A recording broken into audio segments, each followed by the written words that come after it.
வணக்கம். நாம் இன்னைக்கு 6ஆம் வகுப்பு சமூகவியல் பாடப்புத்தகத்திலிருந்து பேரண்டம் மற்றும் சூரிய குடும்பம் இந்த பாடத்தை பற்றி தான் நாம் இன்னைக்கு படிக்க இருக்கிறோம். தலைப்பு பேரண்டம் மற்றும் சூரிய குடும்பம், இதுதான் பாடத்தினுடைய தலைப்பு. இதில் முதல்ல பேரண்டம் எவ்வாறு உருவானது அதை தான் நம்ம முதல்ல படிக்க இருக்கிறோம். பேரண்டம் என்பது சுமார் ஒரு 15 பில்லியன் ஆண்டுகளுக்கு முன்னாடி, அதாவது 1 பில்லியன் என்பது 100 கோடி, கிட்டத்தட்ட 1500 கோடி ஆண்டுகளுக்கு முன்னாடி பெருவெடிப்பு அப்படிங்கிற ஒரு நிகழ்வானது ஏற்படுகிறது. ஸோ அந்த பெருவெடிப்பு ஏற்பட்டதனுடைய விளைவு என்ன பார்த்தீங்க அப்படின்னா, எண்ணிலடங்காத லட்சக்கணக்கான விண்மீன்கள் வான்பொருட்களாக என்ன செய்யுது தோன்றுகிறது. எண்ணிலடங்காத விண்மீன்கள் வான்பொருட்கள் தோன்றுகிறது. இந்த விண்மீன்கள் வான்பொருட்கள் எல்லாமே அடங்கியதான் என்ன அழைக்கப்படுது அப்படின்னா பேரண்டம் அப்படின்னு அழைக்கப்படுது. சரிங்களா? இந்த பேரண்டம் அப்படின்னு அழைக்கப்படும் பார்த்தீங்க அப்படின்னா விண்மீன் வான்பொருட்கள் இதனுடைய கூட்டங்கள் தான் பார்த்தீங்க அப்படின்னா பேரண்டம் என்று அழைக்கப்படுகிறது. பேரண்டத்தை நம்ம பிரபஞ்சம் அப்படின்னு அழைக்கலாம். இந்த பேரண்டத்தை நம்ம பிரபஞ்சம் அப்படின்னும் அழைக்கலாம். அந்த பிரபஞ்சத்தை சொல்லக்கூடிய காஸ்மாஸ், அந்த சொல் எந்த மொழி சொல்லிலிருந்து பெறப்பட்டது அப்படின்னா கிரேக்க மொழி சொல்லிலிருந்து பெறப்பட்டது. சரிங்களா? பேரண்டம் என்ற சொல் அல்லது பிரபஞ்சம், அந்த பிரபஞ்சம் என்ற சொல் கிரேக்க மொழி சொல்லிலிருந்து பெறப்பட்டது. அந்த பிரபஞ்சத்தை பற்றி படிக்கக்கூடிய படிப்புக்கு பேர் என்ன பார்த்தீங்க அப்படின்னா பிரபஞ்சவியல், காஸ்மாலஜி.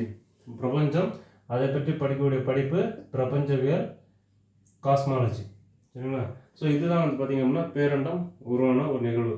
15 பில்லியன் ஆண்டுகளுக்கு முன்னாடி ஏற்பட்ட பெருவெடிப்பின் கொள்கையின் காரணமாக பல்வேறு விண்மீன்கள் வான்பொருட்கள் தோன்றின. இந்த விண்மீன்களும் வான்பொருட்களும் என்ன அழைக்கப்படுது அப்படின்னா பேரண்டம் என்று அழைக்கப்படுகிறது. இந்த பேரண்டம் பிரபஞ்சம் என்றும் அழைக்கப்படுகிறது, யூனிவர்ஸ் அல்லது காஸ்மாஸ். இந்த காஸ்மாஸ் என்ற சொல் எந்த மொழி சொல்லுன்னு பார்த்தீங்க அப்படின்னா கிரேக்க மொழி சொல்.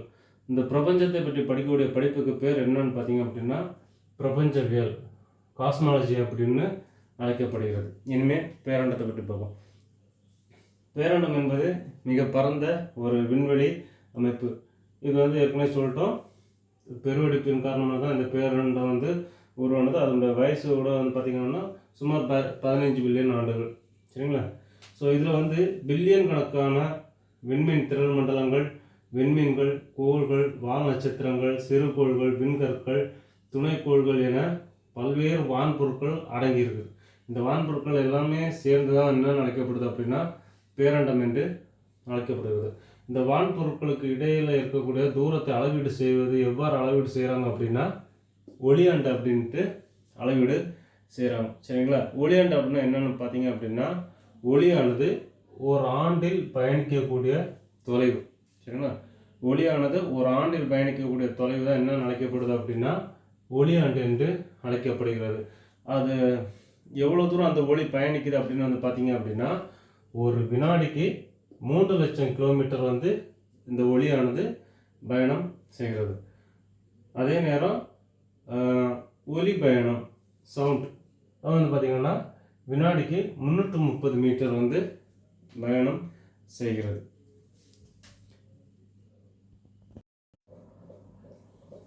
அடுத்து நாம் இந்த பேரண்டத்தினுடைய படிநிலையை பற்றி பார்க்கலாம். பேரண்டம், அந்த பேரண்டத்தில் பல விண்மீன் திரள் மண்டலங்கள் உள்ளன. அதற்கு கீழ் சூரிய குடும்பம், சூரிய குடும்பத்தில் பல கோள்கள் உள்ளன. மேலும் அந்த கோள்களுக்கு பல துணைக்கோள்கள் உள்ளன. உதாரணத்துக்கு புவியினுடைய துணைக்கோள் நிலவு. சரிங்களா? முதல்ல பேரண்டத்தை பார்த்துட்டோம். இப்போது பார்த்தீங்க அப்படின்னா விண்மீன் திரள் மண்டலத்தை பார்க்கலாம். விண்மீன் திரள் மண்டலம் பார்த்தீங்க அப்படின்னா கேலக்சி ஆங்கிலத்தில்.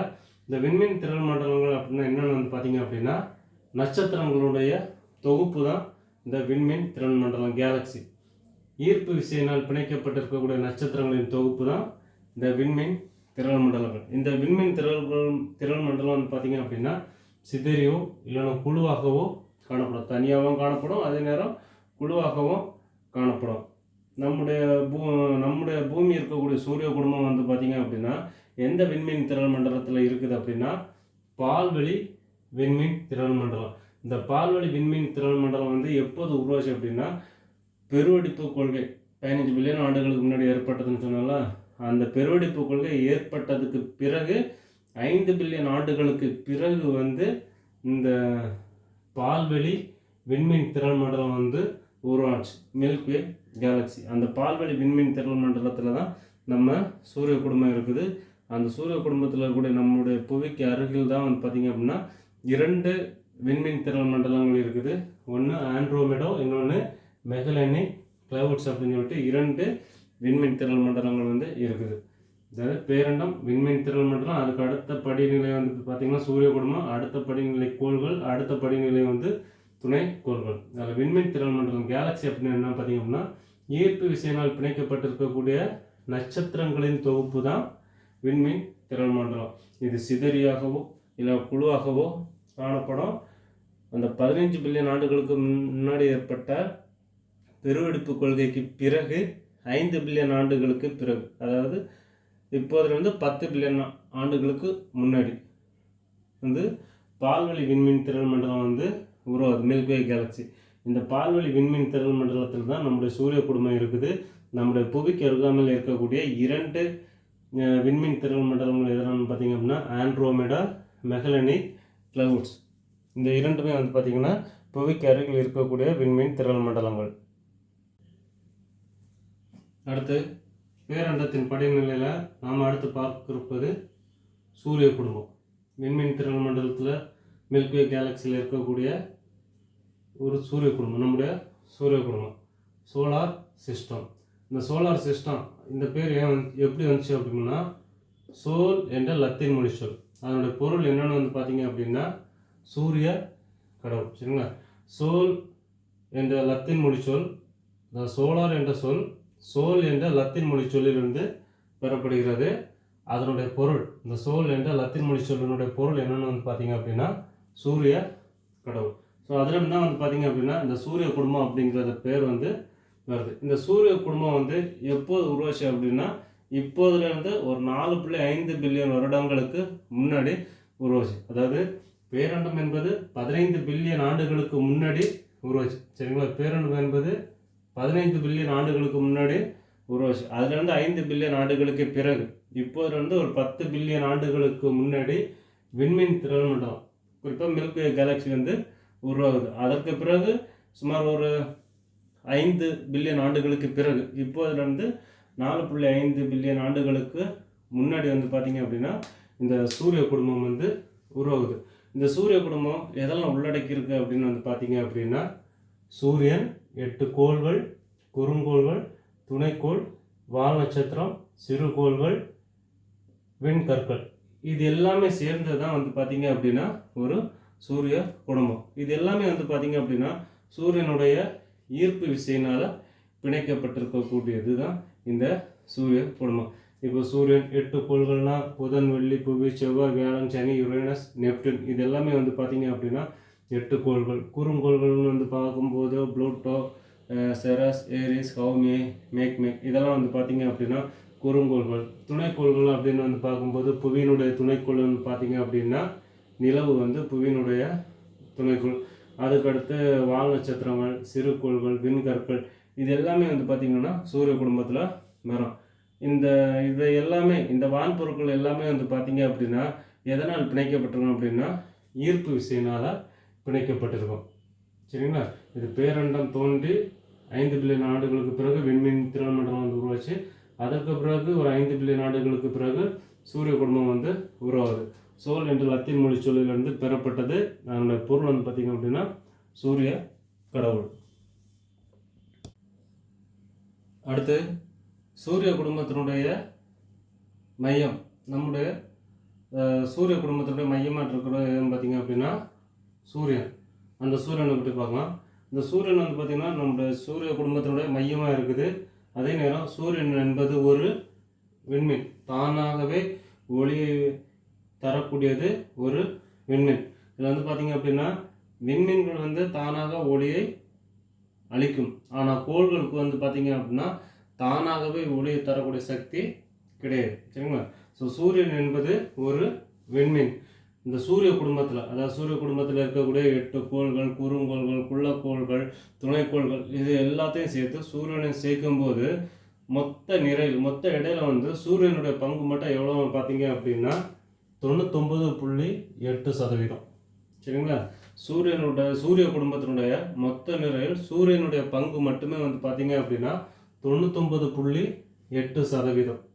இந்த சூரிய குடும்பத்தில் வந்து பார்த்தீங்க, இந்த சூரியனுக்கு உள்ளாடி இருக்கக்கூடிய மிகவும் வெப்பமான வாயுக்கள் எதெல்லாம் வந்து பார்த்தீங்க அப்படின்னா ஹைட்ரஜன், ஹீலியம். இந்த இரண்டுமே வந்து பார்த்தீங்க அப்படின்னா சூரியனில் இருக்கக்கூடிய மிக வெப்பமான வாயுக்கள். இதனால சூரியன் வந்து ஒரு விண்மீன் என்பதனால தானே ஒளியை உமிழக்கூடிய ஒரு சக்தி வந்து சூரியனுக்கு இருக்குது. அதே நேரம் சூரியனுடைய மேற்பரப்பு வெப்பநிலை, அதனுடைய வெப்பநிலை எவ்வளோ பார்த்தீங்க அப்படின்னா 6000 டிகிரி செல்சியஸ் வெப்பம். சூரியனுடைய மேற்பரப்பு வெப்பநிலை 6000 டிகிரி செல்சியஸ். அதே நேரம் சூரிய குடும்பத்தில் இருக்கக்கூடிய அனைத்து கோள்களுக்கும் வெப்பத்தையும் அதே நேரம் ஒளியையும் அளிப்பது இந்த சூரியன் தான். சரிங்களா?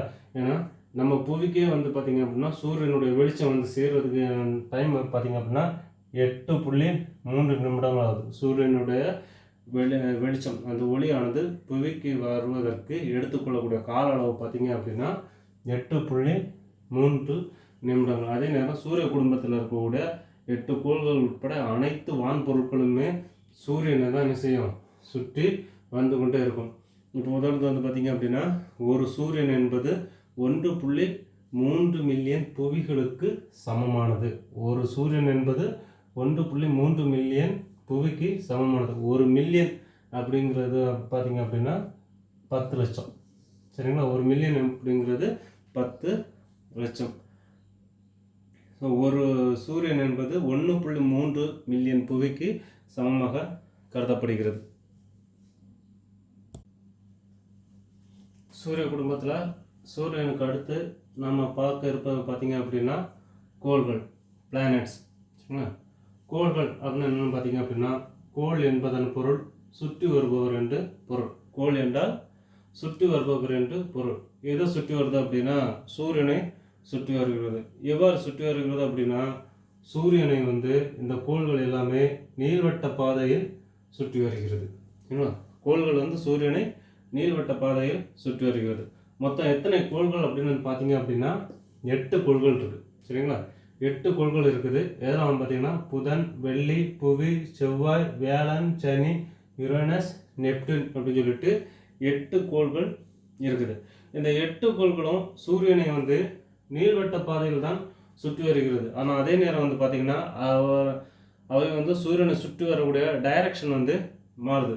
அது பார்த்திங்க அப்படின்னா 2 கோள்கள், அதாவது முதல்ல இருந்து 2வது வெள்ளி, அதே போல் கடைசியில் இருந்து 2வது கோள் யுரேனஸ். சரிங்களா? இந்த வெள்ளி கோளும் யுரேனஸ் கோள், இந்த 2 கோள்களும் வந்து பார்த்திங்க அப்படின்னா கடிகார சுற்றில் சுற்றும். அதாவது இது வந்து கடிகார சுற்று. சரிங்களா? கிளாக் வைஸ் இந்த கடிகார சுற்றில் வந்து சுற்றும். அதாவது கிழக்கிலிருந்து மேற்கு நோக்கி சுற்றும். சரிங்களா? கிழக்கிலிருந்து மேற்கு நோக்கி சுற்றும். இதெல்லாம் பார்த்திங்க அப்படின்னா வெள்ளிக்கோளும் யுரேனஸ் கோளும். இங்கேருந்து முதல்ல இருந்து 2வது, அதே நேரம் கடைசியிலேருந்து 2வது, இந்த 2 கோள்களுமே வந்து பார்த்திங்க அப்படின்னா கடிகார சுற்றில் கிழக்கிலிருந்து மேற்கு நோக்கி சுற்றும். மற்ற அனைத்து கோள்களுமே வந்து பார்த்திங்க அப்படின்னா மேற்கிலிருந்து கிழக்கு நோக்கி எதிர்கடிகார சுற்றில் சுற்றும். இந்த சுற்று வயசு தான் என்ன செய்யுது அப்படின்னா சூரியனை வந்து இந்த கோள்கள் வந்து சுற்றி வருகிறது. சரிங்களா? புதன், அந்த 8 கோள்களில் வெள்ளி, யுரேனஸ் வந்து கடிகார சுற்றில் சூரியனை சுற்றி வருகிறது நீள்வட்ட பாதையில். அதே நேரம் வெள்ளி, யுரேனஸ் தவிர மற்ற கோள்கள் அனைத்தும் புதன், புவி, செவ்வாய், வியாழன், சனி, நெப்டியூன் மற்ற 6 கோள்களுமே வந்து பார்த்தீங்க அப்படின்னா நீள்வட்ட பாதையில் சூரியனை எதிர்கடிகார சுற்றில் சுற்றி வருகிறது. மேற்கிலிருந்து கிழக்கு நோக்கி சுற்றி வருகிறது. சரிங்களா? அதுக்கடுத்து வந்து பார்த்தீங்க அப்படின்னா இந்த கோள்களை வந்து நம்ம 2ஆக பிரிக்கலாம். 1, 2, 3, 4. இந்த 4 கோள்கள், இந்த 4 கோள்களுமே வந்து பார்த்தீங்க அப்படின்னா உட்புற கோள்கள் அல்லது புவி நிகர் கோள்கள் என்று அழைக்கப்படுகிறது. இந்த 4மே வந்து பார்த்தீங்கன்னா புதன், வெள்ளி, புவி, செவ்வாய் 4மே வந்து பார்த்தீங்க அப்படின்னா உட்புற கோள்கள் அல்லது புவி நிகர் கோள்கள் என்று அழைக்கப்படுகிறது. இந்த கோள்களுடைய தன்மை என்னென்னு வந்து பார்த்தீங்க அப்படின்னா இவை வந்து பாறைகளால் ஆனது. முதல்ல இருக்கக்கூடிய அந்த 4 கோள்களுமே வந்து பார்த்தீங்கன்னா பாறைகளால் ஆனது. அதே நேரம் அளவில் வந்து பார்த்திங்கன்னா மிகவும் சிறிய கோள்கள். அதே நேரம் இந்த கோள்களை வந்து பார்த்திங்க அப்படின்னா மலைகள், எரிமலைகள், தரைக்குழி பள்ளங்கள் இது எல்லாமே வந்து காணப்படும்.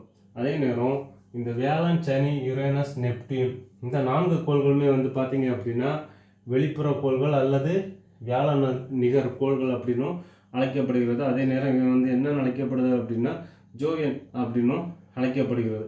ஏன்னா இதில் வந்து ஃபுல்லாகவே இந்த 4 கோள்களுமே வந்து பார்த்திங்க அப்படின்னா அதிகமாக என்ன தான் இருக்குது, வாயுக்கள் தான் இருக்குது. அந்த வாயுக்கள் அதிகமாக இருக்கிறதுனால அது என்ன அழைக்கப்படுது அப்படின்னா வளிமக்கோள்கள் என்று அழைக்கப்படுகிறது.